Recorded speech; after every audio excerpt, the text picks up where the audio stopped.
On the menu today is chicken tikka masala with garlic naan. So you're going to start off with half a cup of warm water, a teaspoon of sugar, a packet of yeast, and let that stand for 15 minutes. Next, you're going to want to finely grate 8 garlic cloves and 2 tablespoons of ginger.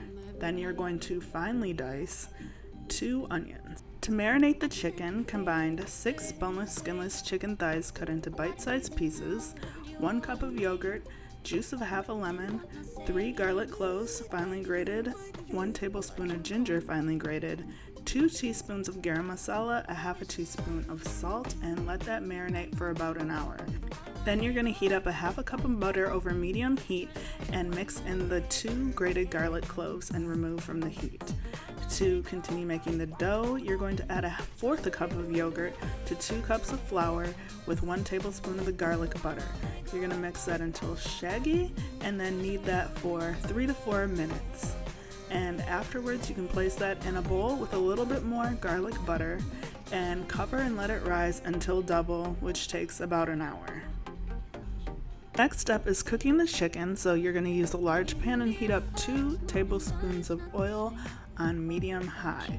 And once that's hot, you're going to add in the chicken pieces, making sure not to crowd the pan, so it'll take about 2 batches. You can cook them for 2 to 3 minutes on each side until browned, and then set aside. The chicken doesn't have to be cooked all the way through at this stage because it's going to continue cooking in the sauce. So to create the sauce, in the same pan, you're going to add 2 tablespoons of butter to the 2 diced onions and cook them until soft and translucent. Then you're going to add a tablespoon of ginger, the 3 garlic cloves, and saute for 30 to 45 seconds. Then add half a teaspoon of turmeric, 1 teaspoon coriander powder, 1 teaspoon cumin, 1 teaspoon garam masala, and fry that until fragrant, which is 15 to 20 seconds. Then add the 2 cups of tomato sauce, 1 teaspoon of cayenne pepper, and season it with salt to taste.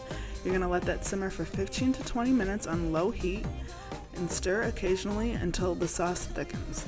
So to proof the bread, you're going to cut it into 6 pieces, roll it up, and sprinkle it with a little bit of flour and cover it for 15 to 20 minutes.